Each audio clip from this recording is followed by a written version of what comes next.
They say history is etched in stone, yet some stones seem to whisper mysteries that defy our textbooks.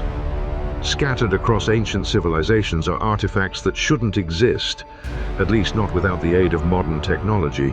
Surfaces carved so flawlessly smooth they reflect light like glass, joints aligned with precision finer than a human hair, and metals exhibiting microscopic patterns rivaling today's high-tech laboratories. It's as though the artisans from thousands of years ago worked at the atomic level. If this is true, it forces us to rethink everything we believe about our past. Perfection is rarely a word associated with handcrafted objects. Even in the age of lasers and computer-guided tools, there are limits to how precise we can be. Every edge bears tiny flaws. Every surface carries the marks of its maker's tool.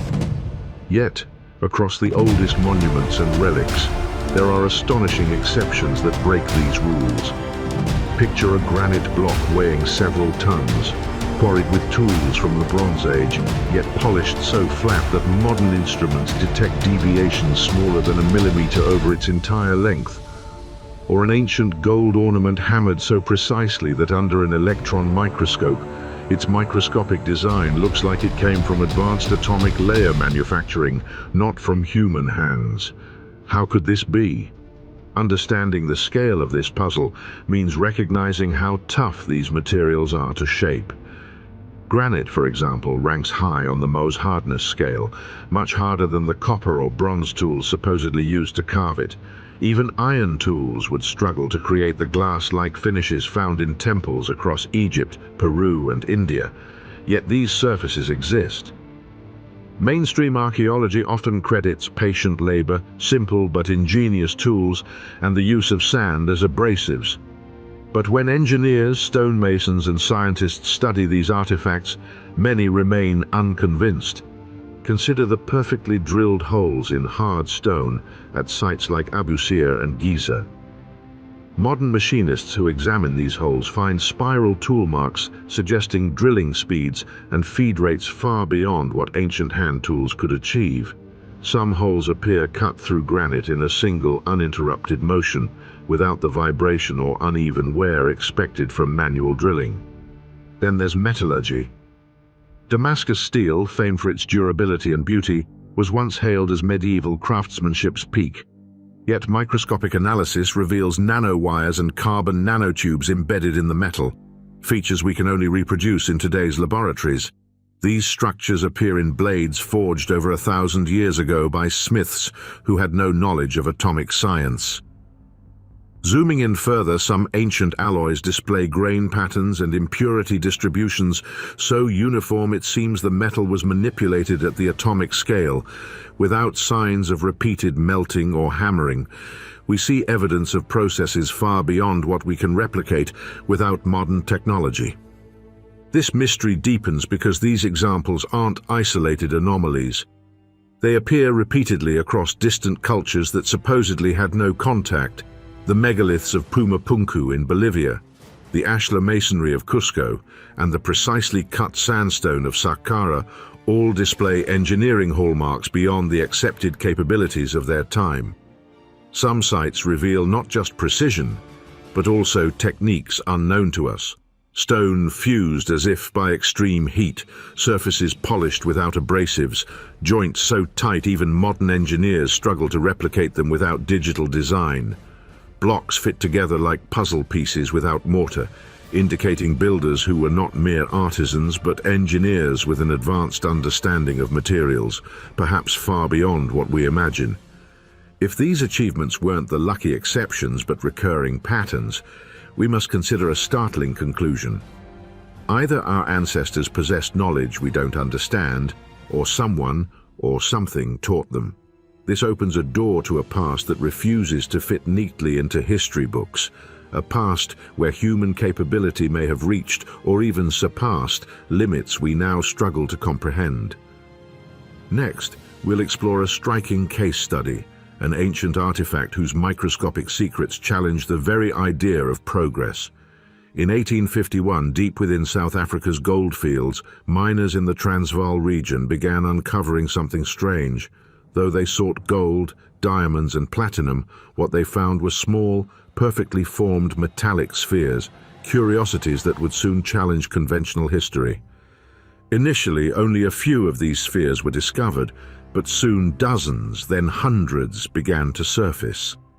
They ranged in size from large marbles to slightly smaller, and most featured an extraordinary detail: 3 perfectly parallel grooves encircling their equators, resembling the precise lathe marks found on modern machine-made ball bearings. Holding one of these spheres in your hand is to grasp a weight of impossibility. The grooves are far too exact, too uniform, to be the result of natural wear or erosion.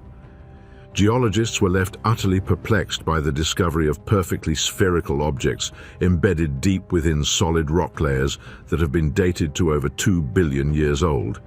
These tiny spheres did not show any signs of natural geological formation such as fracturing, weathering, or deformation. Nor did they exhibit the marks typically associated with natural mineral concretions or nodules, which often form through slow chemical processes. Instead, the spheres bore the unmistakable signs of deliberate manufacturing: smooth surfaces, precise symmetry, and uniform size distributions that suggested an artificial origin. This baffling combination of apparent industrial precision and extreme geological age sent shockwaves through the scientific community. To understand why this discovery is so enigmatic, it is essential to grasp the timeline of life and human activity on Earth. 2 billion years ago, during the Paleo-Proterozoic era, Earth was a very different place. Complex multicellular life had not yet emerged. The planet was dominated by microscopic single-celled organisms such as bacteria and archaea, thriving in oceans and shallow seas. There were no plants, no animals, no humans, nothing capable of shaping or manipulating materials with any form of tool or technology. The oxygenation of the atmosphere was just beginning, a process often referred to as the Great Oxygenation Event, which would eventually set the stage for more complex life forms, but was far from complete at that time. In stark contrast, the spheres themselves looked as though they had been produced in a modern machine shop or advanced manufacturing facility. Their shapes were consistent with engineered metal or ceramic balls, components widely used in various technologies today, from ball bearings in machinery to precision instruments in aerospace and electronics. The implication that such objects could have been formed 2 billion years ago, well before the emergence of any known civilization, presented a profound challenge to conventional scientific understanding. The spheres' entombment within the rock layers suggested they had been physically incorporated into the Earth's crust at the time of the rock's formation, or soon thereafter. Given the estimated age of the rock, this implies the spheres have been preserved, undisturbed, for an almost incomprehensible length of time. Typically, geological materials undergo significant transformation over millions of years through processes like erosion, metamorphism, and plate tectonics, yet these spheres remain intact, their precision preserved as if frozen in time. Scientists proposed several hypotheses to explain this anomaly. One possibility was that the spheres were natural geological formations whose exact process of formation is currently unknown or poorly understood. Some minerals can crystallize in highly regular patterns, and certain geochemical reactions may produce shapes resembling manufactured objects.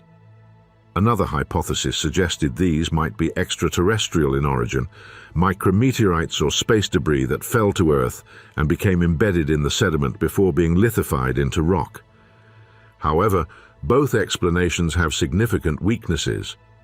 The natural formation hypothesis struggles to account for the high degree of uniformity and smoothness of the spheres, which surpasses what would be expected from random mineral growth. The extraterrestrial theory raises questions about how such objects could survive atmospheric entry and subsequent geological processes without significant alteration. More speculative theories venture into the realm of lost or unknown ancient technologies, or even intervention by non-human intelligence, but these ideas remain outside mainstream scientific consensus due to lack of concrete evidence. Ultimately, these spheres represent a tantalizing mystery at the intersection of geology, archaeology, and materials science. They force us to confront fundamental questions about Earth's history and the origins of technology. Are they the remnants of a natural process not yet understood, a trace of extraterrestrial visitors, or proof of lost civilizations or technologies that predate recorded history? The answers remain elusive, and ongoing research seeks to unravel this extraordinary puzzle buried deep in the rock record, reminding us how much of our planet's ancient past remains hidden and unexplored. Skeptics quickly offered explanations. Many claimed the spheres were natural concretions, mineral formations shaped by geological processes that coincidentally resemble manufactured objects. But there's a major problem with this theory. Natural concretions don't form with such perfect symmetry, nor do they produce evenly spaced parallel grooves. The geometric precision of these spheres rivals what our modern engineers would struggle to replicate without specialized tools. Testing revealed something even stranger. The spheres are composed of a nickel-steel alloy not native to the region, an alloy both extremely pure and remarkably hard, scoring close to hardened steel on the hardness scale. And remember, these spheres supposedly lay undisturbed inside ancient rock for billions of years. If these are man-made, it forces us to face two equally staggering possibilities. First, that humans, or human-like beings, manufactured them so long ago that no trace remains in the fossil record, which would require a complete rewriting of our evolutionary timeline, or second, that they were created by something else entirely. By the late 20th century, these objects, dubbed the Klerksdorp spheres, became a focal point of debate. Museums often refused to display them, labeling them anomalies. Best left unexplained. Scientific journals mostly ignored them. A handful of researchers examined the spheres and grudgingly admitted they lacked a satisfactory explanation. So the spheres remain in a curious limbo, too strange to be dismissed, too controversial to be embraced. But the Klerksdorp spheres are only the beginning. Looking deeper into ancient anomalies, you find similar puzzles worldwide. In Colombia, pre-Columbian gold artifacts resemble modern airplanes, complete with wings and tail fins. In India, 2,000-year-old surgical tools bear a striking resemblance to modern stainless steel instruments. And in Japan, a stone compass rose on a remote island aligns with cardinal directions, with precision suggesting advanced surveying skills. Yet these discoveries are often brushed off as coincidences, misinterpretations, or mere chance. But chance isn't so easy to accept when the same patterns emerge repeatedly across thousands of years and continents. At that point, we must ask, is it really chance, or is it the lingering shadow of forgotten knowledge? In the case of the Klerksdorp spheres, this shadow runs particularly deep. Accepting their artificial nature means accepting something even more profound. They were made not just before recorded history, but before the Earth took its current form, and that changes everything. Shift your thoughts from a small metal sphere, no larger than what fits comfortably in your palm, to a massive block of stone so heavy that even today's cranes would strain under its load. Deep within Egypt's desert plateau, far from the busy eyes of tourists, lies an unfinished marvel, the Aswan obelisk. Had it been completed, it would have been the largest stone ever quarried by human hands, nearly 137 feet long and estimated to weigh around 1,200 tons. To put that in perspective, that's roughly the weight of two fully loaded Boeing 747 airplanes carved out of a single granite block. But the true wonder is not just its immense size. Granite is notoriously difficult to shape, even with modern equipment. Diamond-tipped saws and hydraulic drills demand skill, patience, and exceptional precision. Yet here in the bedrock of Aswan, we observe cuts that are strikingly smooth and consistent, almost machine-like. There are scoop marks so uniform in depth and curvature that engineers compare them to the passes made by powered rotary grinders. Mainstream Egyptologists claim the ancient workers used pounding stones made from diorite, a slightly harder rock, to chip away at the granite. According to this view, Laborers stood for hours smashing the granite with handheld pounders until it slowly flaked off. But anyone who's tried breaking granite with a rock knows how painfully slow that process is. Minutes to chip a fragment, days to create any meaningful impression. Yet, at the Aswan quarry, entire channels are cut with sweeping fluid motions, as if a drill bit the size of a person had been carefully guided across the surface. Even more puzzling, these tool marks closely resemble those found at other ancient sites across the globe, places like Pumapunku in Bolivia and the megalithic structures of Baalbek in Lebanon. Different continents, different cultures, yet the same style of deep, parallel tool grooves and impossible precision. This raises a question that Egyptology often avoids. Were the ancient Egyptians inheriting techniques rather than inventing them? Did they once have access to machines or methods now lost to history? Had the Aswan obelisk been finished and transported, a monumental feat in itself, it would stand taller than many modern buildings in Cairo. Yet, no evidence remains of the massive ramps or infrastructure that would be necessary for moving such a colossal object. It's as if the technology vanished overnight. Some researchers propose that a sudden catastrophe, natural or man-made, wiped out an earlier civilization possessing far more advanced knowledge than we credit. This isn't just wild speculation. Egyptian temples feature hieroglyphs depicting what appear to be sophisticated devices: a light bulb in the Temple of Dendera, schematic-like diagrams in Abydos, and astronomical alignments rivaling the accuracy of modern observatories. Meanwhile, the obelisk remains frozen in time, half-carved and abandoned mid-process, as if the workers simply disappeared.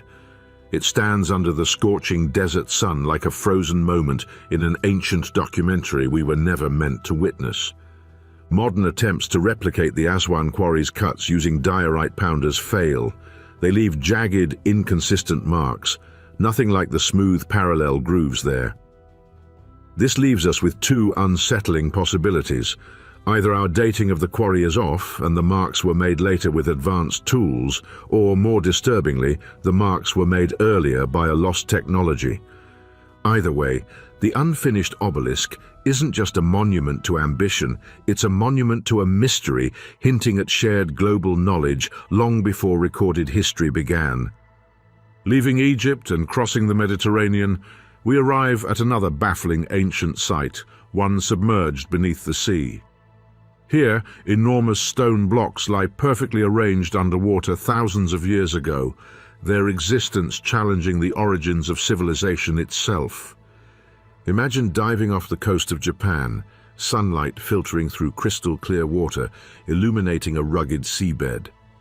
Suddenly, natural shapes give way to sharp edges, straight lines, terraces and staircases, an entire stone city slumbering beneath the waves. This is Yonaguni, near Japan's Ryukyu Islands. To the casual observer, it might look like a strange rock formation, but divers and researchers who have studied it for decades see something far more extraordinary, a geometric pattern defying natural erosion. Massive platforms rise from the seabed like the stepped foundations of ancient temples. Long, flat walkways stretch out, ending in sheer vertical walls more than 30 feet tall.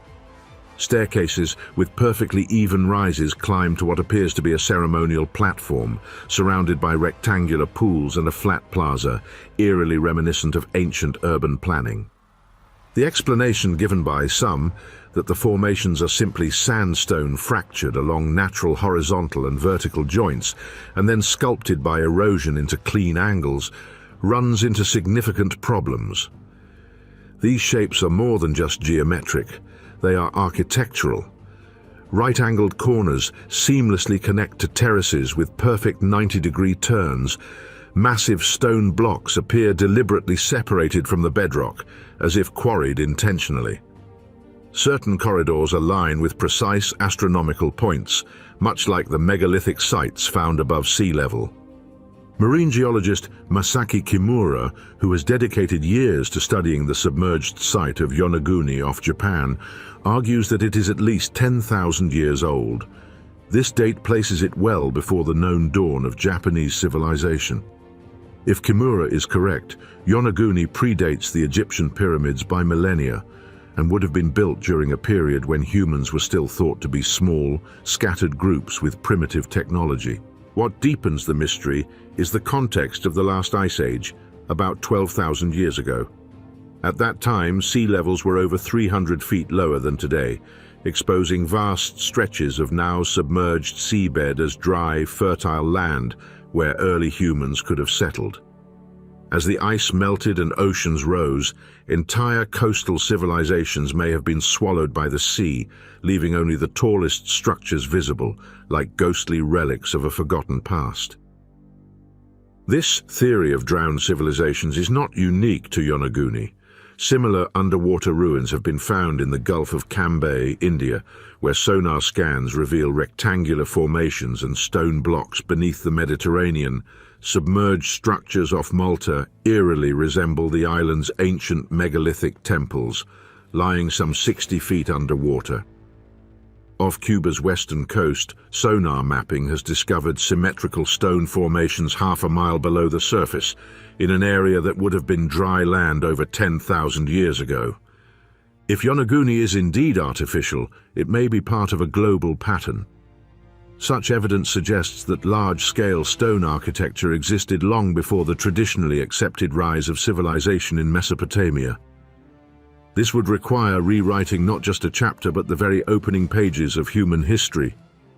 Skeptics argue that this is all a product of pareidolia, our brain's tendency to see meaningful patterns in random shapes. They point to other coastal rock formations with straight edges or step-like features formed naturally by erosion, currents, and the brittle nature of sandstone. According to them, Yonaguni's appearance could be an extraordinary coincidence created by natural forces over thousands of years. But nature's uncanny ability to mimic human design down to the finest details is troubling.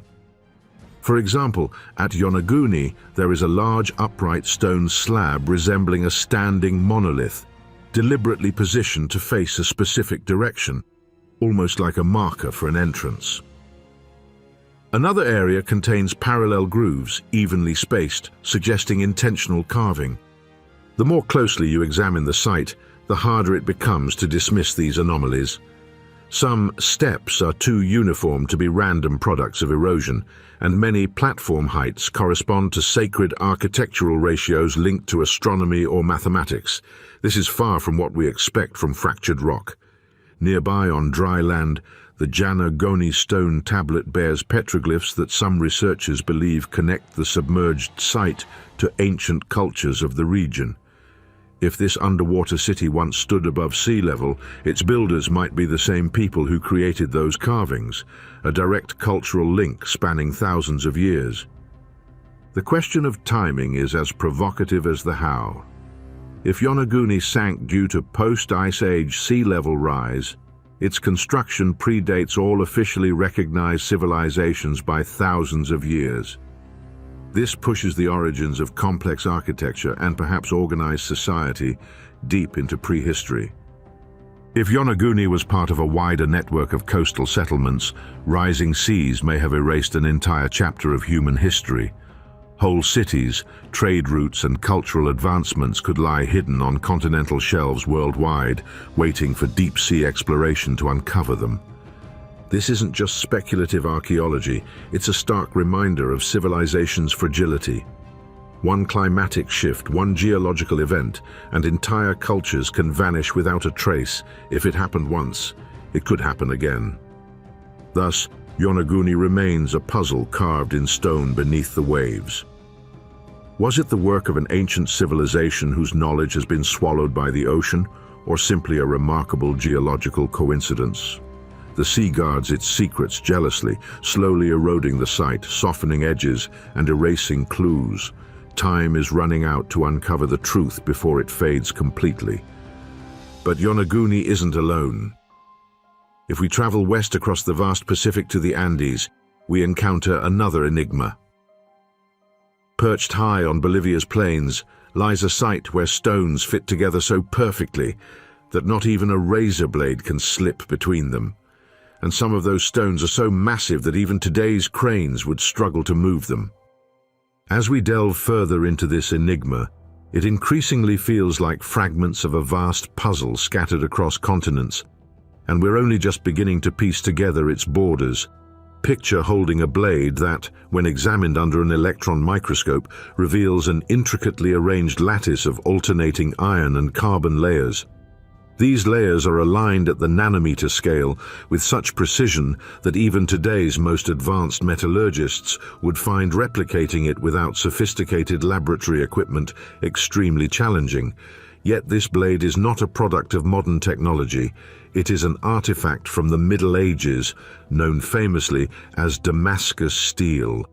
Its reputation borders on legend. Warriors spoke of swords that could effortlessly slice through inferior blades and armor while retaining a razor-sharp edge after countless battles.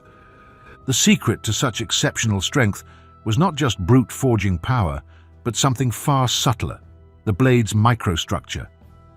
Embedded within these ancient weapons are carbon nanotubes and tiny nanowires, structures that in modern times require carefully controlled laboratory conditions to create. Remarkably, these features were somehow produced by smiths who had no concept of electrons, atoms, or crystallography. Attempts to recreate Damascus steel in the lab have met with some success, crafting materials that mimic its patterns and strength, but the precise formula remains elusive. These medieval blacksmiths did not rely on written formulas. Instead, they operated by instinct, tradition, and an almost spiritual bond with their materials. They watched subtle color shifts in the metal, listened to the ringing sounds of their hammer blows, and smelled the burning charcoal. All sensory clues that unknowingly guided atomic-level transformations. The forging process demanded extraordinary precision. The temperature had to be kept within a narrow band. Too hot, and the delicate carbon structures would be destroyed. Too cold, and the metal's molecules would not fuse properly. Variables like the air composition, the charcoal's purity, and the cooling intervals after hammer strikes all influence the atomic arrangement within the steel. Modern science only now begins to appreciate the marvel of this craftsmanship. But Damascus steel is just one thread woven into a far older and richer global tapestry. Across the ocean in pre-Columbian South America, metallurgists of Colombia's Muisca culture mastered the art of tumbaga, an alloy of gold and copper, exhibiting a level of control that defies the rudimentary reputation often ascribed to ancient metallurgy. Through a technique called depletion gilding, they manipulated the metal surface, leaching copper from the outer layers to create a brilliant, pure gold finish. Under magnification, this process reveals an almost flawless transition between the atomic layers of gold and copper, so seamless it borders on imperceptibility. It might be tempting to dismiss such achievements as accidental, isolated discoveries by ancient peoples without understanding the science behind them, but such assumptions flatter modern egos more than they explain reality. If these advances were mere chance, why do we observe the same pursuit of near-perfect tolerances replicated over thousands of years and across continents? Why does this obsessive precision appear in Japan's samurai swords, India's Wootz steel, the delicate gold filigree of the Etruscans, and the precisely interlocking stonework of the Andes? Take, for instance, the Inca walls at Sacsayhuaman. These enormous blocks, some weighing over 100 tons, fit together with such flawless accuracy that not even a razor blade can slip between them. No mortar holds them in place. Instead, the stones interlock in complex shapes, like a three-dimensional jigsaw puzzle. This implies the builders did not simply shape one stone at a time, but planned and executed entire multi-block assemblies with tolerances measured in millimeters or less. Even today, with steel tools and digital modeling software, replicating this feat would pose a formidable challenge. Yet the Incas achieved it using bronze or stone tools, and many of these stones show no visible chisel marks. How was such exceptional smoothness possible? Some scholars speculate the use of repeated abrasion with harder stones. Others suggest plant-based acidic compounds that could chemically soften the rock. However, no theory fully accounts for the speed, scale, and uniformity of their work. This is where the notion of atomic-level understanding becomes more than metaphorical. Even without knowledge of atoms or molecules, these ancient artisans might have intuitively grasped how materials behave differently when manipulated at their smallest scales. Through centuries of trial, error, and cultural refinement, they perfected methods that altered microstructures, controlled grain boundaries, and directed molecular alignment. Remember, many revolutionary inventions in human history preceded their scientific explanation. The steam engine came before thermodynamics, vaccination before germ theory, and lenses were crafted long before the physics of light was understood. Mastery can come long before theory. There is also an often overlooked dimension here: intention. Today, speed and profit often trump perfection. But ancient craftsmen frequently devoted months or even years to a single creation. Their goal was not merely function or beauty, but transcendence. Each artifact was an offering, a symbol, a legacy. This philosophy changes the stakes entirely. If you believe your work will endure for centuries or hold spiritual meaning, then aligning a surface within a hair's breadth is no luxury. It becomes a necessity. In many ways, these artisans were closer to the quantum scale than we might imagine, not in scientific understanding, but in relationship. They engaged raw materials directly, forging a bond between human will and nature's forms. The rhythmic hammer strikes, the scent of stone dust and charcoal, the tactile feedback of metal under pressure, all these sensory cues were their laboratory tools. When you hold one of their creations, a Damascus blade, a gilded pendant, or an impeccably fitted stone wall, you hold not just an object, but a frozen moment where human intention met the fundamental laws of physics at a scale invisible to the naked eye. The atoms remain locked in that precise arrangement, set centuries ago by hands that never knew they were shaping matter at the atomic level. Now we will leave the forge and the quarry and enter the domain of measurement itself. To craft with atomic precision, you must first know how to measure it, and here lies yet another profound mystery. The ancient world's astonishing ability to detect and reproduce exact dimensions without digital calipers, lasers, or atomic clocks. At first glance, the fragment appears ordinary, just a weathered relic of an ancient weapon. But when magnified thousands of times, its story transforms beneath the microscope's gaze. Structures emerge, unimaginably small and exquisitely arranged, defying everything we believe about metallurgy before the industrial age. It is at this nanoscale that history whispers a radically different truth. Someone long ago mastered the architecture of atoms. One of the most renowned examples is Damascus steel. This legendary metal-forged swords, famed for their ability to cut silk mid-air or slice effortlessly through rival blades. For centuries, the secrets behind its remarkable strength and flexibility were lost, buried in myth and legend. Yet in the 20th century, metallurgists examining authentic Damascus blades uncovered something astonishing. Embedded within the steel were carbon nanotubes, microscopic cylindrical structures of carbon atoms arranged with a precision that modern nanotechnology has only recently rediscovered. These nanotubes, together with distinctive patterns of iron carbide called cementite, endowed the blades with their extraordinary properties. Here lies the puzzle. The formation of carbon nanotubes demands very specific thermal conditions that ancient blacksmiths could not have understood. Theoretically, they had no electron microscopes, no awareness of molecular lattices, and no concept of atoms. And yet, they had perfected a forging process that produced effects comparable to some of today's most advanced materials science. Was this the result of pure trial and error passed down through generations, or does it hint at something deeper, an inheritance of knowledge from a forgotten chapter in human history? Damascus steel is not an isolated marvel. Consider Wootz steel from ancient India, the very foundation of Damascus.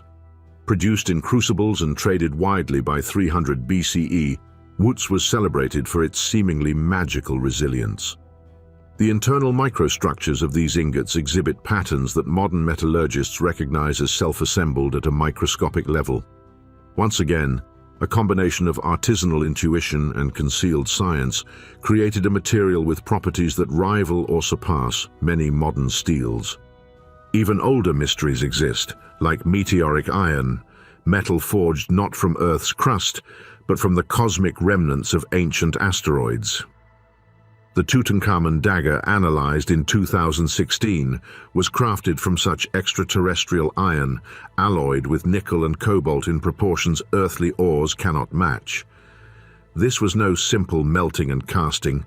Its flawless, corrosion-resistant finish points to a sophisticated understanding of alloying and polishing techniques, far beyond what archaeologists have traditionally credited to the Egyptian Bronze Age.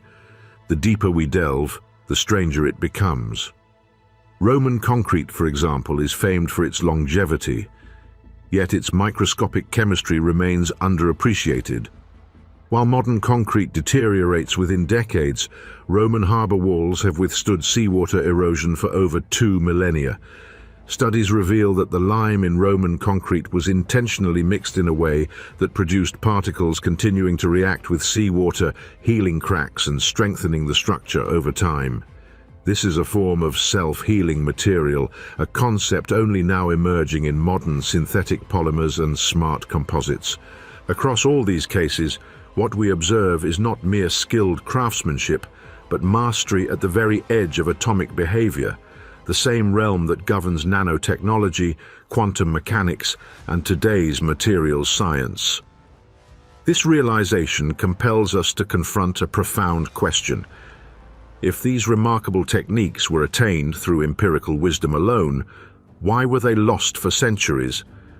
Why didn't the Industrial Revolution occur as early as 500 BCE, when the essential building blocks of advanced metallurgy were seemingly already in human hands? Some historians argue these achievements were fortunate accidents, products of countless cycles of trial and error, with knowledge preserved only through oral traditions. Yet the remarkable consistency across time and geography in India's Wootz steel, the legendary Damascus blades, and Rome's enduring sea walls suggests something far more deliberate and systematic in metallurgical practice. Even slight deviations in the crafting process can lead to catastrophic failure. To reproduce such feats repeatedly across centuries and continents without the aid of modern instruments implies either a near supernatural level of inherited skill or a body of written and carefully guarded knowledge far more precise than what has survived to the present day. This is where the door to speculation slowly creaks open. Could these be traces of a far older scientific understanding, one that spoke the language of atoms long before Dalton formally described the concept in 1803. If so, what happened to that knowledge? Was it lost in the fires of war, swallowed by societal collapse, or deliberately concealed? The most unsettling possibility is that we have yet to fully recognize the scope of these accomplishments because we have not looked closely enough. For every Damascus sword examined under a microscope, there may be hundreds more artifacts lying forgotten in museums or buried beneath the earth, whose secrets remain invisible to the naked eye. The paradox is difficult to ignore. Modern science prides itself on an ever-clearer vision of reality, yet here are ancient works that suggest we are merely rediscovering truths that others long ago glimpsed. If they truly mastered atomic-level craftsmanship, what else might they have known? In the upcoming sections, we will move beyond the forge and into the quarries, where stone, arguably the most inert and unyielding material, bears evidence of shaping and finishing techniques that, at microscopic resolution, rival the smoothness of machined metal. The mystery deepens here, for stone is not only a harder medium, but a silent witness to technologies that leave no tool marks, no chisel strokes, and defy easy explanation. If metals could speak, perhaps they would tell us that we were not the first to master the smallest scales. Rather, we were simply the last to forget. The deeper we delve into the physical remains of ancient civilizations, the more the lines between history and science fiction begin to blur. In the last chapter, we stood in awe at the sheer impossibility of the spheres, granite sarcophagi and megalithic marvels such as Puma Punku. But now we must look beyond the stones themselves to the underlying sciences that may have made such precision possible. Because there is a chance, however small, that we are staring at the fingerprints of forgotten sciences operating on scales most people alive today rarely contemplate, the atomic scale.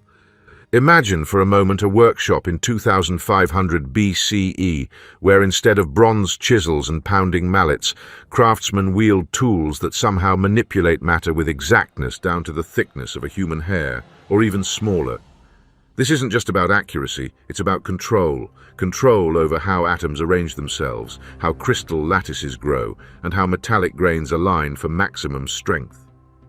We assume such mastery belongs only in the realm of clean rooms, electron microscopes, and nanofabrication facilities. Yet some ancient artifacts behave as if they were shaped by techniques that would not be invented for another 4,000 years. Take the fabled Damascus steel.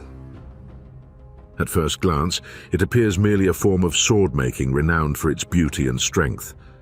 But studies using modern electron microscopes have revealed something startling.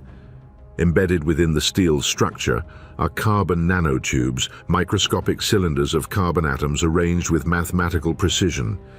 In the 21st century, we use these structures in experimental materials to achieve incredible strength-to-weight ratios. Yet, here they are, locked inside swords forged long before the Industrial Revolution. Were these nanotubes accidental byproducts of an artisan's intuition, or did ancient smiths, through generations of experimentation, discover ways to manipulate materials on a microscopic level without ever knowing the word nanotechnology? Then there is the Lydian coinage from around 600 BCE, among the earliest coins in history. Analyses reveal a purity and consistency in the gold-silver alloy difficult to achieve without a deep understanding of metallurgy. Modern metallurgists note that the uniform distribution of metals hints at carefully controlled heating and cooling cycles designed to prevent segregation at the microstructural level, a principle central to today's high-tech manufacturing laboratories. When we manipulate matter with atomic precision today, we rely heavily on machines to perform the work. Computer-controlled lathes cutting to micron tolerances, focused ion beams, etching patterns thinner than a strand of DNA. But an ancient mason cutting basalt with uncanny smoothness had none of these tools, at least none that we have discovered so far. Yet the results, when measured, sometimes fall within tolerances comparable to our most advanced tooling. One controversial hypothesis proposes that some ancient civilizations may have exploited properties of sound, vibration, and heat to affect matter in ways that modern science still does not fully understand. This is not mere speculation. Modern science confirms that ultrasound can induce microscopic cavitation in liquids, certain frequencies can align crystal grains, and thermal cycling can create uniform molecular arrangements.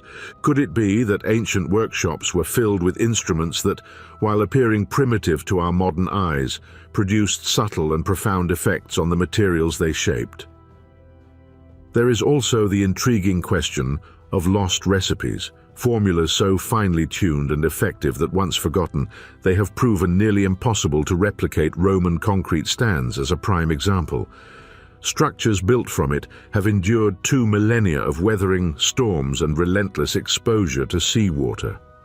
Its extraordinary durability arises from a self-healing property at the microscopic level, where lime crystals slowly grow over time, sealing cracks and strengthening the material. Modern engineers have only recently reverse-engineered this process, confirming that ancient builders created materials with behaviors that science has only begun to explain in the last century. And then there are the anomalies that defy any neat or simple explanation. microscopic gold spheres embedded in quartz from South Africa, if the geological context is accurate, date back billions of years, long before humans ever walked the earth. The Baghdad battery, a clay jar containing components capable of producing a small electrical charge. The precisely drilled holes in Egyptian stone that suggest a tool feed rate and applied pressure inconsistent with hand-powered methods. None of these phenomena alone can prove the existence of atomic-scale craftsmanship, but when considered collectively, they paint a stranger, broader picture. If such advanced techniques did exist, why were they lost? Perhaps because even then they were not widely understood. It is one thing for a small group of master artisans to guard a process as a sacred secret. It is quite another for that knowledge to survive the collapse of an entire civilization. Technologies, especially those that depend on delicate, repeatable procedures, can vanish almost overnight if the chain of apprenticeship is broken. A sudden war, a devastating plague, the death of key masters, and the craft becomes legend. Yet some of these techniques appear so far beyond their time that calling them legend feels insufficient.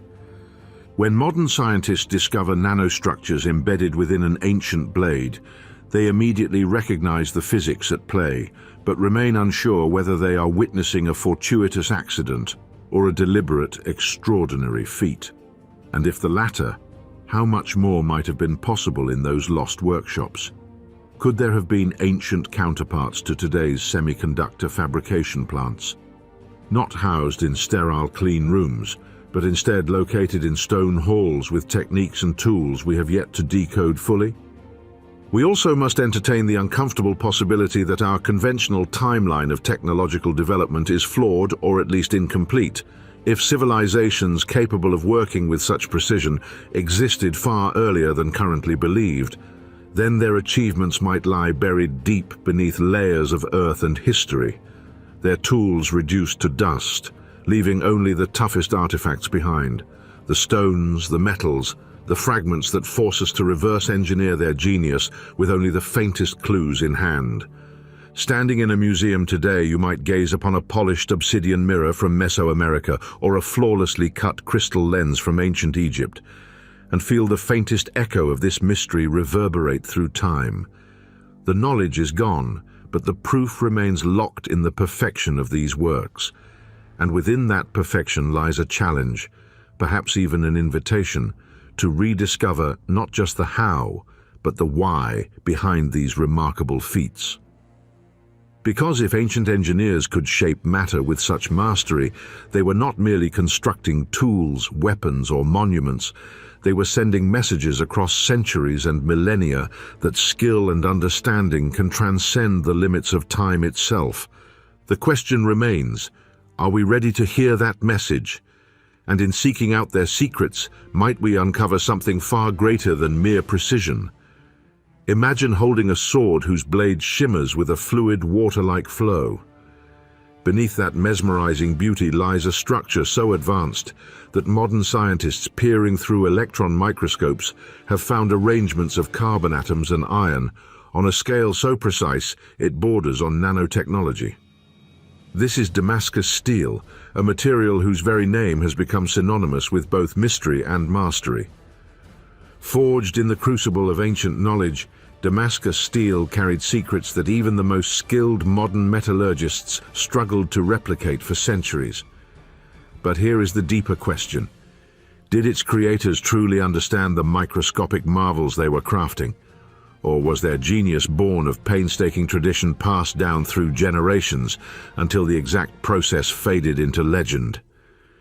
The story begins in the ancient Near East, possibly as far back as 300 BCE, but it was truly between the 9th and 18th centuries that the blades of Damascus, feared by crusaders and coveted by kings, rose to prominence. These blades were made not only to cut, but to endure. They could slice through lesser weapons, hold an edge after countless battles, and resist breaking under stresses that would shatter ordinary steel. What gave them such strength was not magic, though it may have seemed so to the untrained eye, but a complex interplay of chemistry, heat, and time. The core ingredient was Wootz steel, originating from India and Sri Lanka, a high-carbon alloy produced in small sealed crucibles. This was no accident. The sealed environment prevented the loss of carbon during smelting, allowing molten metal to cool into ingots with a distinct microstructure. These ingots were then exported along ancient trade routes to blacksmiths in Syria, Persia, and beyond. There, the transformation into Damascus steel began, a process involving precise temperature control, repeated heating and forging, and an almost ritualistic mastery of timing. This delicate dance determined the alignment of carbon nanotubes and carbide structures within each blade, and this is where the atomic scale intrigue deepens. Modern metallurgical analysis has revealed that authentic Damascus blades contain carbon nanotubes and nanoscale sheets of cementite, arrangements of atoms forming repeating patterns on the scale of mere billionths of a meter. These microscopic structures are not simply aesthetically fascinating. They impart the blade with its extraordinary combination of hardness and flexibility. Achieving such a feat in a pre-industrial world is nothing short of astonishing, comparable to building a cathedral with stones carved to molecular tolerances without ever having seen molecules themselves. Yet this perfection was also fragile.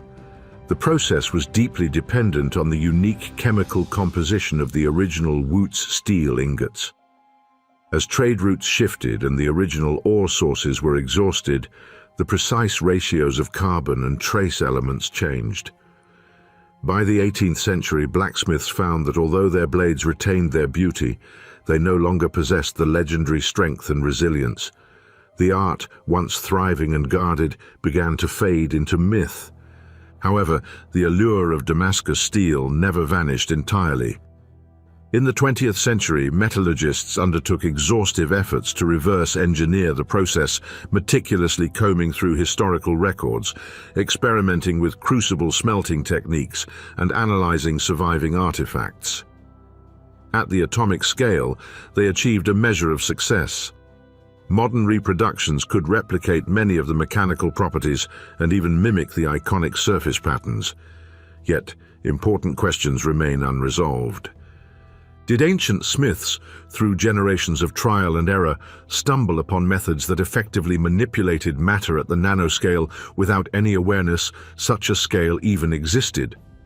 Or was the atomic precision embedded within these blades simply an unintended byproduct of larger, more visible crafting decisions, the careful choice of raw materials, the rhythmic hammering in the forge, the precisely timed cooling cycles, whispered down from master to apprentice like sacred secrets?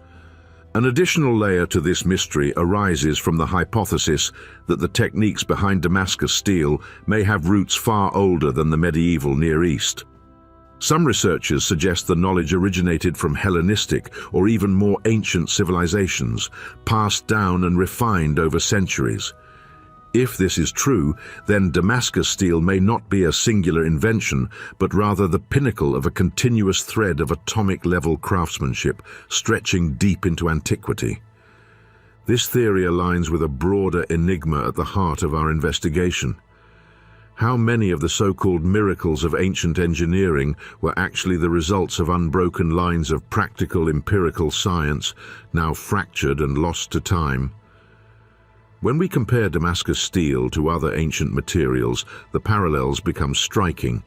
Consider Roman concrete, which can self-heal after centuries of immersion in seawater, the nanostructures in medieval stained glass windows, accidentally created by metallic nanoparticles suspended within the glass, or the fused surfaces of ancient South American stonework, hinting at heat or pressure techniques unknown to us. In every case, we witness what appears to be a leap into atomic or molecular mastery achieved without the benefit of a microscope, and often without a formal scientific theory to describe the phenomena. Damascus steel, then, is far more than a chapter in the history of metallurgy. It symbolizes the gap between knowing that something works and understanding why it works. It also reminds us that the boundary between science and craftsmanship is often blurred. To create a blade with the strength and resilience of Damascus steel required not only the physical skill to manipulate metal, but also an intuitive grasp of heat, timing, and the complex behaviors of materials. It was a form of embodied science, where critical data lived in muscle memory and sensory experience rather than in written manuals.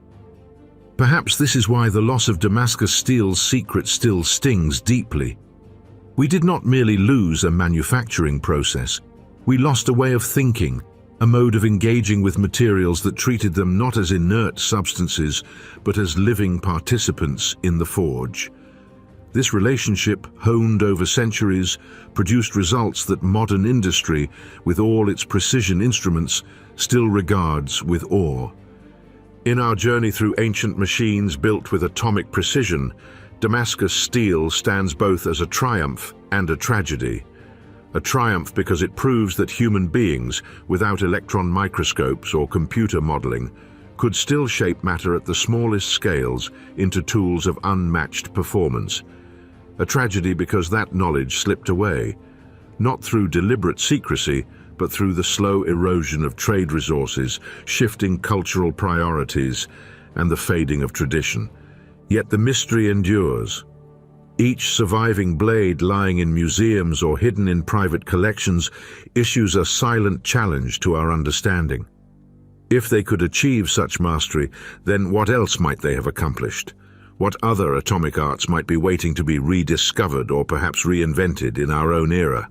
This brings us to the next enigma, one that blurs the line between metallurgy and architecture. If Damascus steel demonstrates atomic precision in the forging of a weapon, what happens when that same mastery is scaled up to monumental proportions, shaping not a blade, but entire structures? If there is one artifact that encapsulates the mystery of ancient atomic-level mastery, it is Damascus steel. For centuries, these blades have been whispered about with reverence, feared on battlefields, and revered in royal courts. They were said to cut through lesser swords like cloth, to shear hair floating in the air, or to slice a silk scarf without fraying a single thread. Their distinctive surface, an intricate flowing pattern that seems almost alive, hinted at something far beyond mere metallurgy. This was not simply a weapon. It was a statement, a mastery over matter itself. Our story begins not in Damascus itself, but somewhere at the crucible of trade linking India, Persia, and the Levant. Historical evidence suggests that the fabled steel was forged from Wootz ingots imported from southern India, a material prized for its purity and unique carbon content. These ingots, themselves an achievement of controlled smelting, were transformed in Damascus and other centers into blades that became the gold standard for edged weapons. But how they did it remains the enduring mystery. When modern scientists first gained access to genuine centuries-old Damascus blades, they expected to find nothing more than simple high-carbon steel. Instead, what they found stunned them. Nanoscale carbon nanotubes and cementite nanowires, so fine and precise they could only be observed under powerful electron microscopes. These are materials associated today with the most advanced nanotechnology, not with forges blazing in medieval marketplaces. How could a smith in the 10th century possibly have manipulated matter at a scale of billionths of a meter? One theory holds that they never consciously saw what they were creating, at least not in the modern scientific sense. Rather, through generations of empirical experimentation, trial and error, and a profound understanding of the behavior of metals under heat and hammer, they developed a process that produced these nanostructures. The natural blend of iron with trace elements like vanadium and tungsten from the ores, combined with an almost ritualistic cycle of heating and cooling, could have aligned carbon atoms into these nanoscale configurations. Their senses were their instruments. Time was their laboratory. Yet there is a counter-theory, one that brushes against the fringes of conventional history. Some researchers argue that these smiths were guided by knowledge that was not merely the result of trial and error, but passed down from an earlier civilization, now lost to time. The precision required to achieve uniform nanowire distribution in steel is so extreme that even modern metallurgists struggle to replicate it consistently. If medieval smiths had stumbled upon it by chance, why was the method eventually lost? Why did the skill fail to spread, evolve, and dominate metallurgy worldwide? Part of the answer lies in the fragile nature of tacit knowledge. The complex process behind producing true Damascus steel was never recorded in engineering manuals or formal treatises, but was carried within the memories, muscle memory, and practiced instincts of master smiths. When these lines of apprenticeship broke, whether due to war, political upheaval, the disruption of vital trade routes, or societal collapse, the closely guarded secrets vanished with them. By the late 18th century, the true art of Damascus steel had disappeared, replaced by inferior imitations. What is today sold under the name Damascus in markets and shops is often pattern-welded steel, decorative cousins that mimic the aesthetic but lack the otherworldly properties of the originals. Yet despite the loss, the legacy of Damascus steel forces us to confront some uncomfortable questions about the nature of human history. Could ancient and medieval craftsmen really have had access to principles of atomic and molecular structuring that modern science has only recently begun to rediscover? Was the magic of Damascus steel a mere accident, serendipity born of chance combinations of materials and process? Or was it the echo of a far more sophisticated technological tradition whose origins stretch further back in time than we dare admit? To put this in perspective through the lens of modern materials science, nanostructures are no trivial matter. They are the foundation of advanced electronics, high-performance composites, and cutting-edge medical tools. The creation and manipulation of nanoscale features require highly controlled environments. Clean room laboratories, computer modeling, industrial precision, and extreme care. Yet Damascus blades, forged in smoky forges powered by bellows and anvils, were achieving something similar over 1,000 years ago. Perhaps the most compelling aspect of the Damascus mystery is the intersection of beauty and function. The swirling surface patterns on the blades, often described as watered or flowing, were never merely decorative flourishes. Instead, these were the visible fingerprints of the underlying atomic arrangements within the steel. Each ripple, each subtle wave on the surface, told a story of molecular alignment influenced by careful heat cycles, a dance in which carbon atoms settled into place with remarkable precision over time. Modern metallurgists attempting to recreate Damascus steel often find themselves trapped in a limbo between frustration and awe. Some have come close to reproducing blades with similar nanostructures, but the exact combination of ore composition, trace impurities, forging technique, and cooling rates, the alchemy that gave birth to the original, remains elusive. It is as if the steel itself resists complete rediscovery, guarding its secrets as fiercely as the warriors who once wielded it. The question that lingers unresolved is this: if Damascus steel represents a remnant of ancient atomic precision, then what else might have been possible for those who mastered such crafts? Could they have applied similar nanoscale techniques to tools, armor, or architectural elements? Were these nanostructures merely one facet of a broader, forgotten science?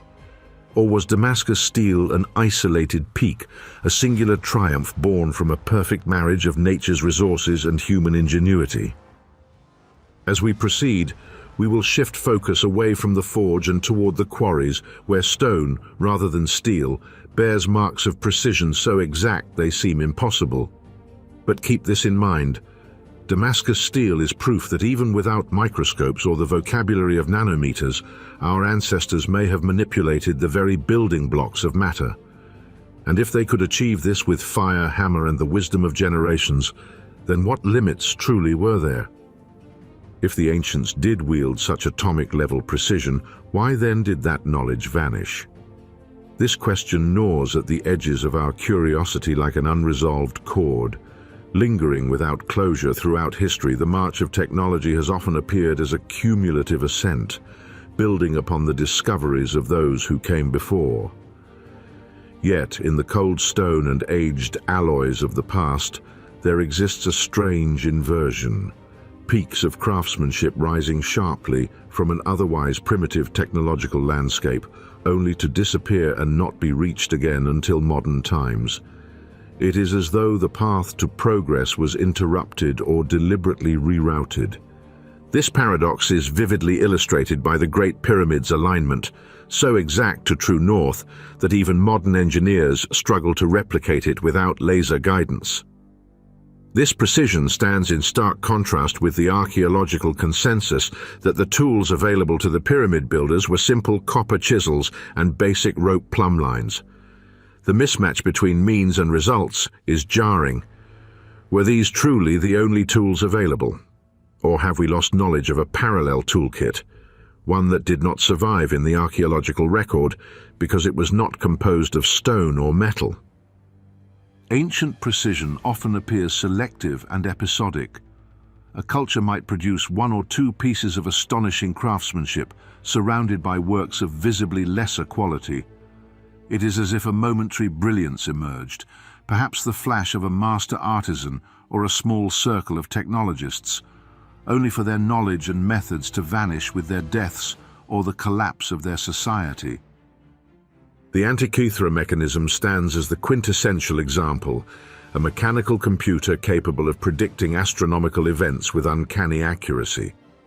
It appears once in the historical record, then disappears for over a millennium.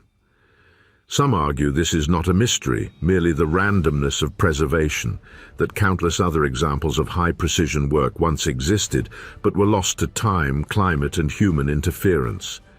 Yet this explanation struggles against the growing weight of anomalies, not just in stonework, but in metallurgy, ceramics, and even textiles, that defy their chronological context and the manufacturing processes we currently attribute to their eras. One intriguing possibility is that ancient cultures possessed what we might call soft technologies, processes, techniques, or instruments that relied less on physical machinery and more on knowledge systems and methods that left little to no durable trace. Think of modern semiconductor manufacturing without the clean rooms, vacuum pumps, or photolithographic masks. At its core, it is a process, an idea.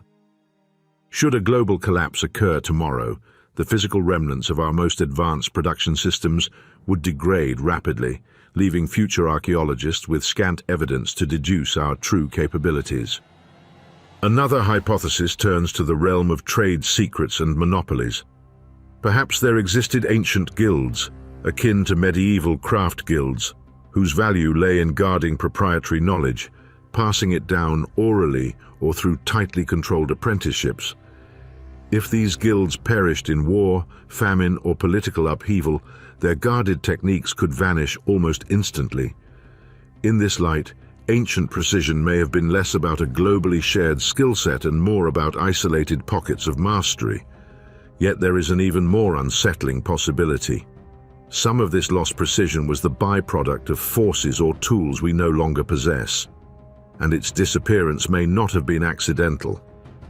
Imagine a technology so potent, so far ahead of its time, that those in power deemed it too dangerous to leave in circulation. Whether due to fear of misuse, religious decrees, or concerns about societal upheaval, such knowledge might have been deliberately suppressed. The burning of the Library of Alexandria is often invoked here. Though historians debate the scale and timing of the destruction, it serves as a potent symbol of how fragile knowledge can be and how swiftly it can vanish from the human record. Modern reverse engineering efforts reveal just how alien some ancient works appear when subjected to microscopic analysis. The lattice structures in Damascus steel, for instance, were only understood within the last few decades, patterns of carbon nanotubes embedded within iron that give the blade both strength and flexibility.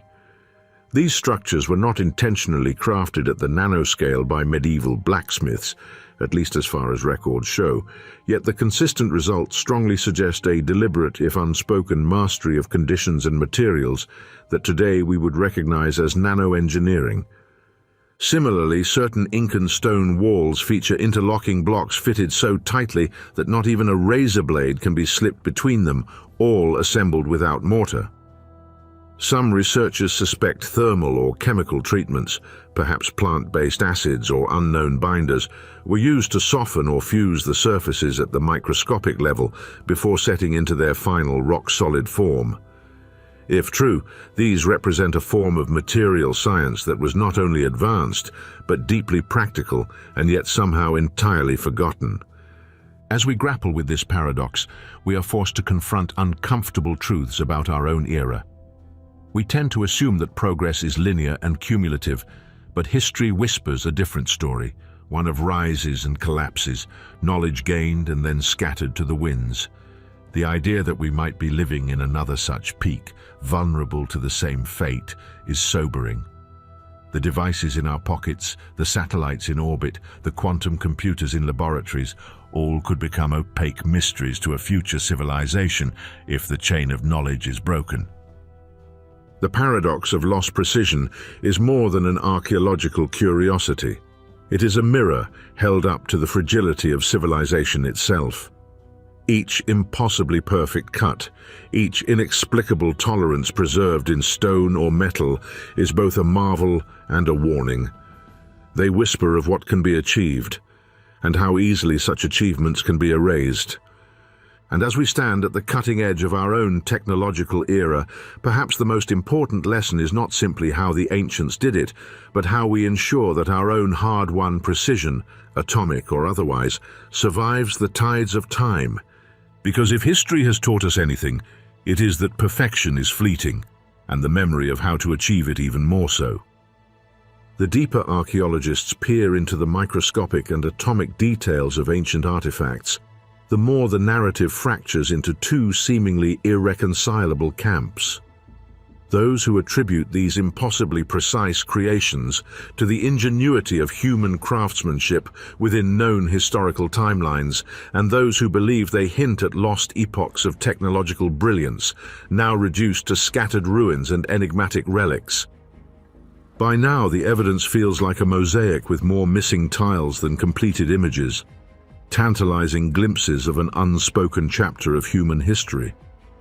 At first glance, the sculptures of ancient Egypt, the tightly fitted masonry of the Andes, or the flawlessly drilled stone beads of the Indus Valley could be explained as mere mastery of hand tools, perhaps aided by simple but clever innovations, but magnify their surfaces to the micron or nanometer scale, and the story changes dramatically. Suddenly, a seam in granite becomes a perfectly planar interface.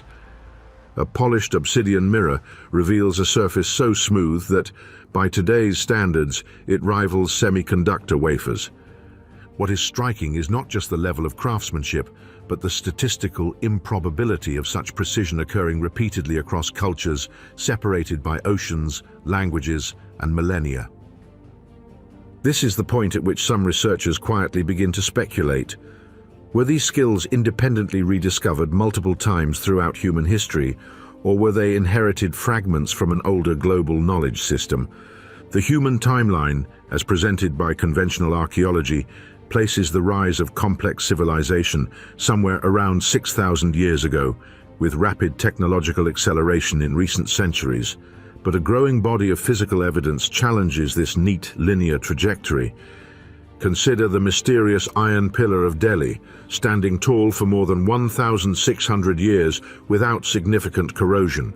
Its surface bears an unusual passive protective film that continues to puzzle modern metallurgists. Or the finely inlaid jewelry from the ancient city of Ur, whose gold-to-silver ratios and micro-soldering techniques reveal a metallurgical sophistication that we typically do not associate with the Bronze Age. One of the most compelling threads in this investigation comes from the realm of ancient metallurgy examined at atomic resolution. Damascus steel, famed for its legendary strength and characteristic wavy patterns, is now known to contain carbon nanotubes, hollow cylindrical molecules of carbon atoms with extraordinary tensile strength, embedded within its steel matrix. These nanotubes are staples of modern nanotechnology, Yet metallurgists analyzing 17th century blades discovered they formed naturally during the forging process.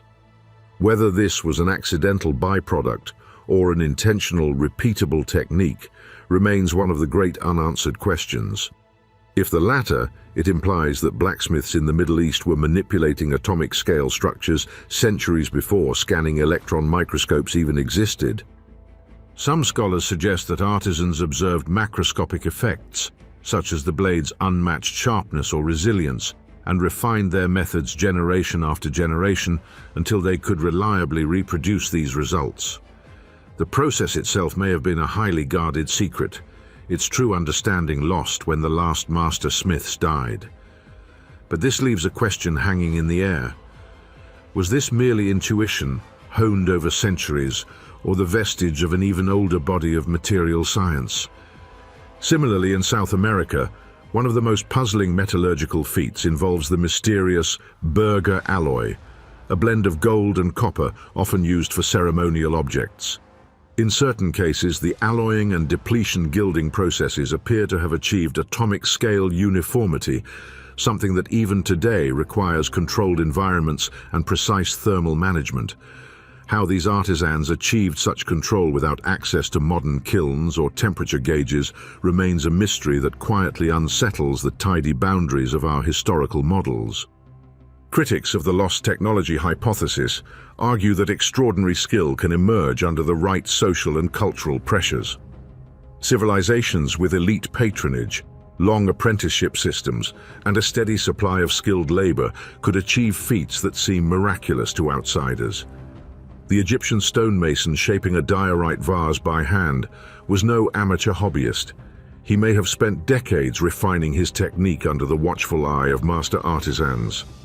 Similarly, the Incan architect overseeing the fitting of Cyclopean stones may have commanded hundreds of workers in a coordinated, precision-driven workflow where mistakes were unacceptable and materials abundant. Yet, the anomalies stack higher. The more one studies the most extreme examples, the more the statistical likelihood of them being the product of chance and skill alone begins to thin. There comes a tipping point where pattern recognition whispers in the background. This is not just about scattered outliers. It is about systemic mastery across multiple domains, times, and places. Here, the concept of technological punctuations enters the conversation. The idea that human history may not be a slow upward slope, but a series of spikes in technological capability, followed by declines and cultural amnesia. In this model, civilizations might reach sudden peaks of innovation driven by environmental, social, or even outside factors, only to collapse before their knowledge can be widely preserved. The material remnants left behind for future generations are like breadcrumbs from an unknowable banquet. To be clear, these spikes would not necessarily require extraterrestrial intervention or mythical Atlanteans. They could simply be the result of uniquely favorable combinations of resources, cultural priorities, and gifted minds that converge for a few generations before vanishing again. But the magnitude of precision we are discussing, down to atomic-scale craftsmanship, makes the mystery harder to reconcile. The challenge for modern researchers is that most of these relics cannot be reverse-engineered without destroying them. Museums are understandably reluctant to hand over a ceremonial mask or a 2,000-year-old gemstone for metallurgical dissection. As a result, much of the work relies on non-destructive imaging, spectroscopy, and careful surface analysis, leaving the deeper secrets, those embedded in the material's lattice structure, tantalizingly out of reach. This lack of direct access fuels the speculative fire. In its absence, we are left with high-resolution images of nanoscale structures, unexplained consistencies in tolerance and alignment, and the recurring whisper of something older, stranger, and perhaps more advanced than the neat arcs of our history books allow. While the academic mainstream remains cautious, the artifacts themselves, silent, immovable, and stubbornly precise, continue to speak across millennia. In the next part, we will step away from metallurgy and turn to an equally baffling frontier: ancient construction techniques that align megaliths and monuments with astronomical bodies at sub-arc minute precision. alignments so exact that they rival and in some cases surpass modern surveying tools.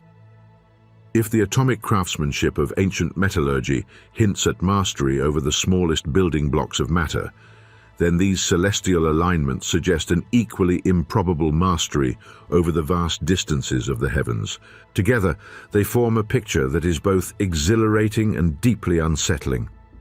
The deeper we journey into this labyrinth of ancient precision, the more the boundary between possibility and impossibility begins to blur. For centuries, mainstream archaeology has painted a clear arc of human technological evolution, from stone tools to bronze, from iron to steel, from the steam engine to silicon microchips.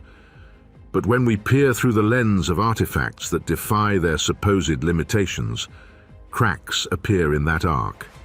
Through those cracks, an unsettling question emerges.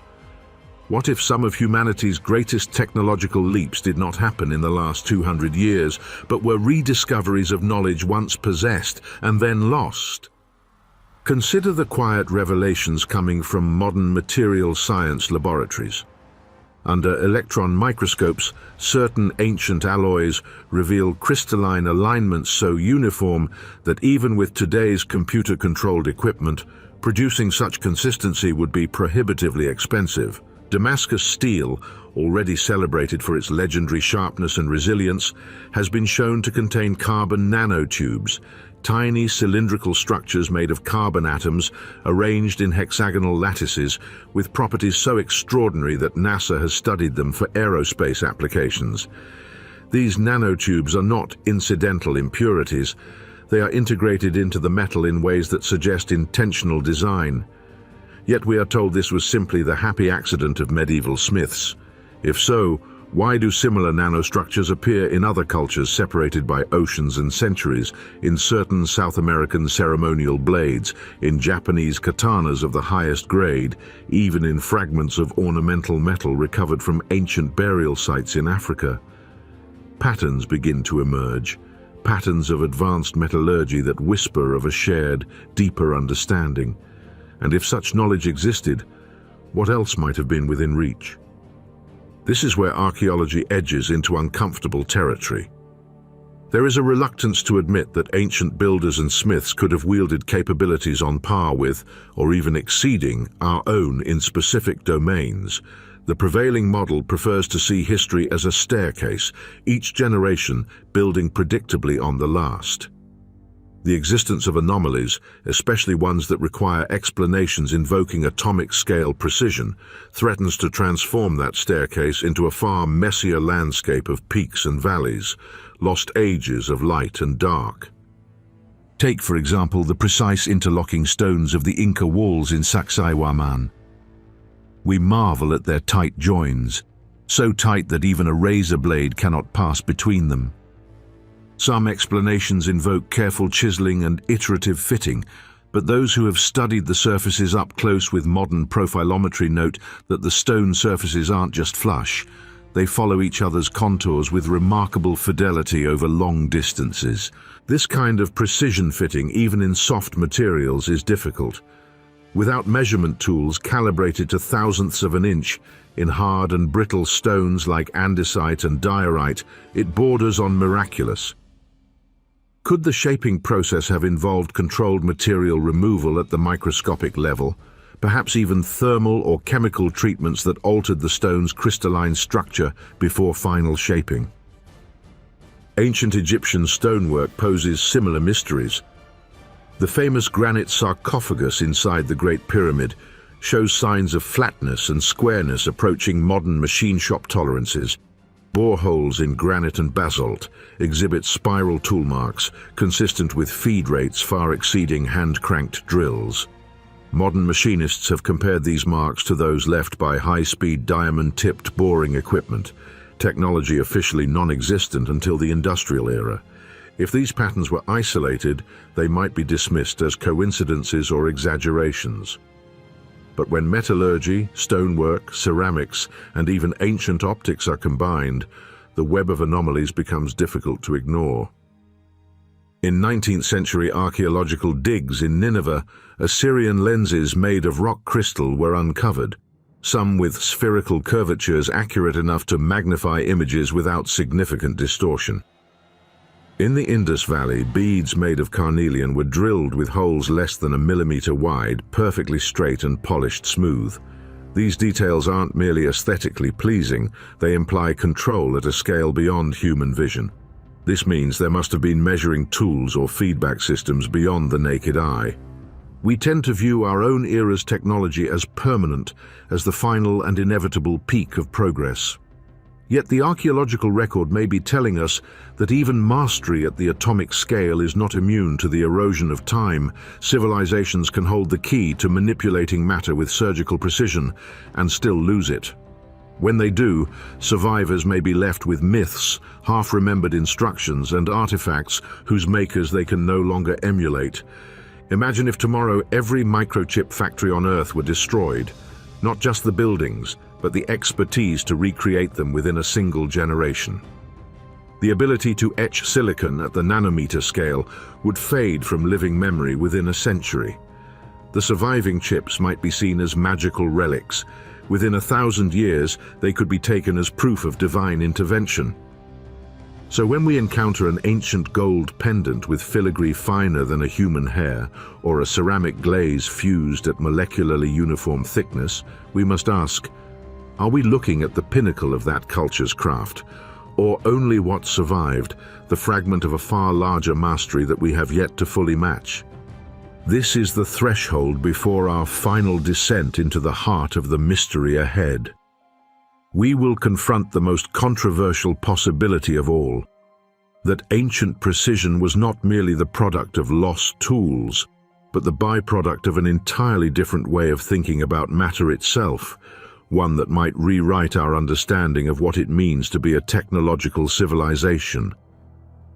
Imagine for a moment that the entire human story is a book, and that we are missing most of its chapters.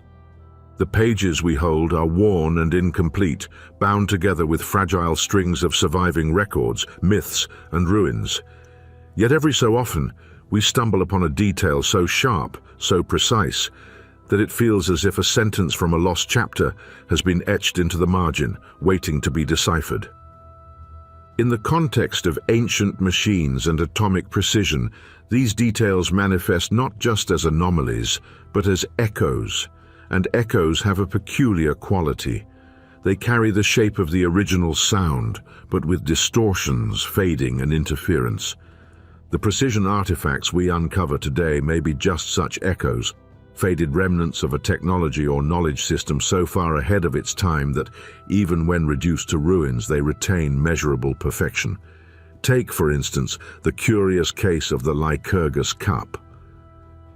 To the naked eye, this 1,600-year-old Roman glass goblet is a beautiful piece of craftsmanship adorned with intricate scenes, but under different lighting it changes color, shifting from an opaque green to a deep, translucent red.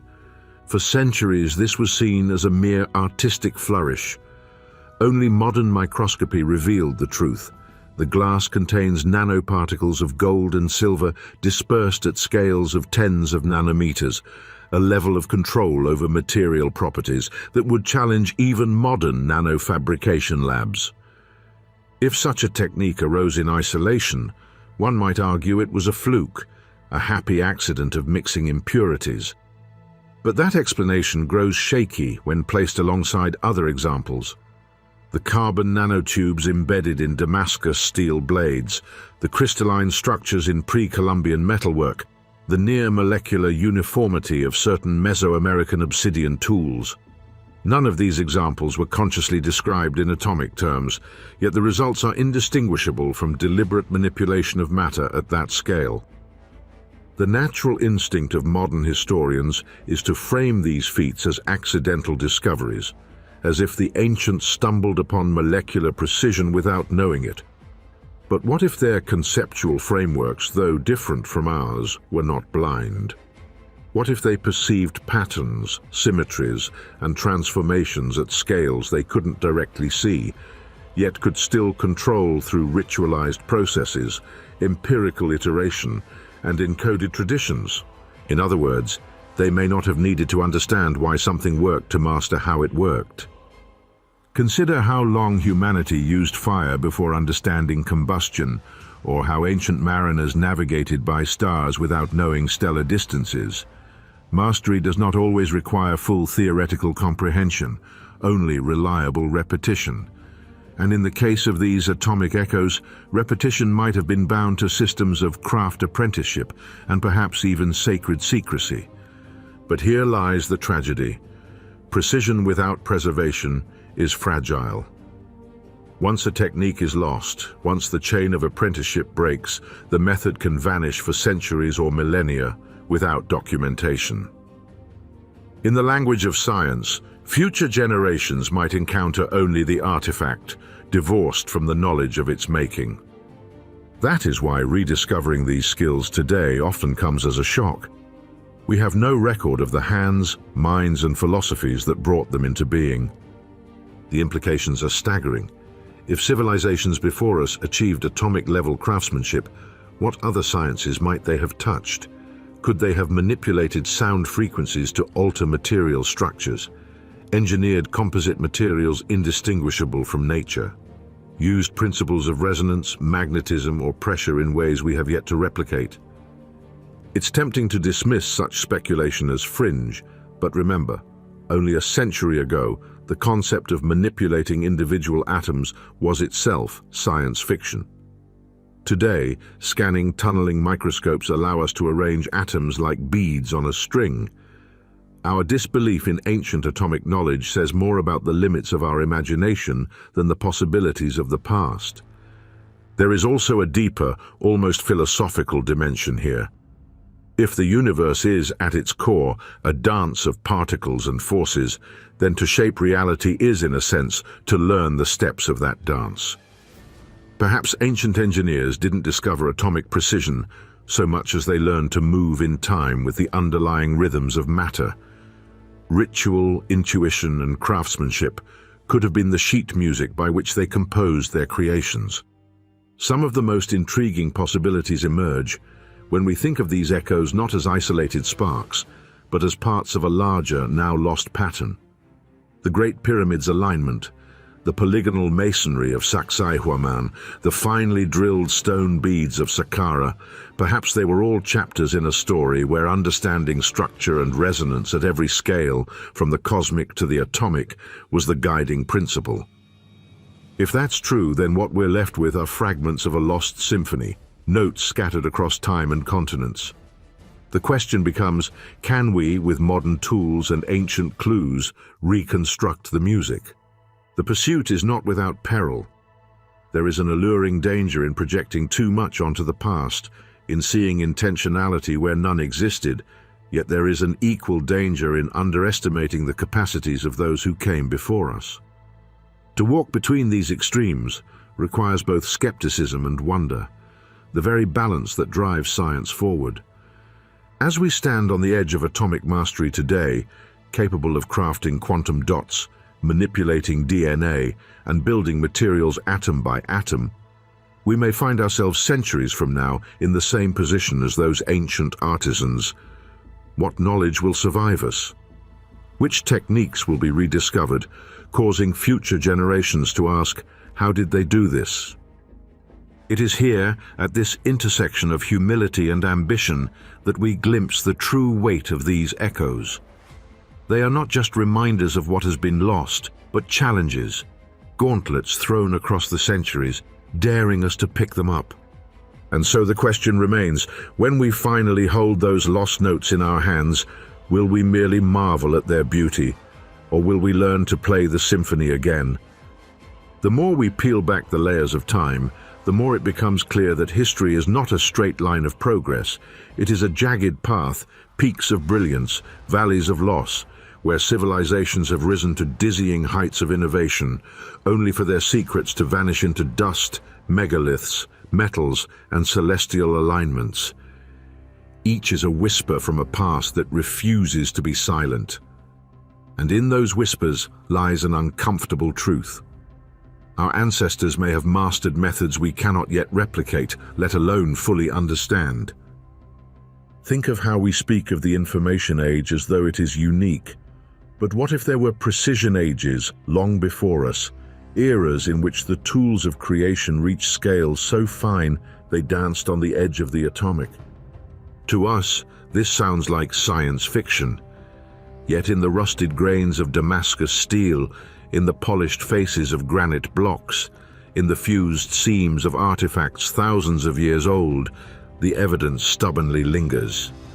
If it is not proof, it is at least a challenge to admit that perhaps we have not discovered everything worth knowing. There is an irony here.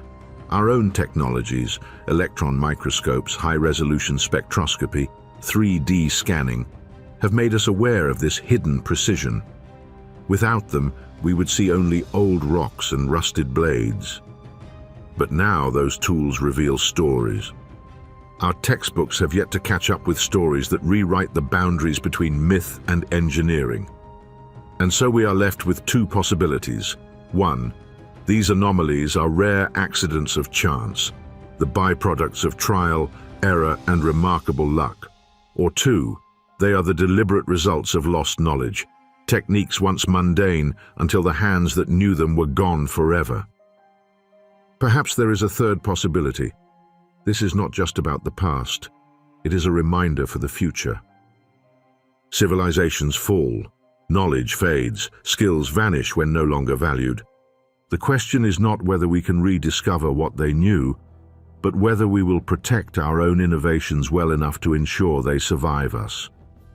In the end, the mystery of ancient atomic precision is not just a riddle for archaeologists.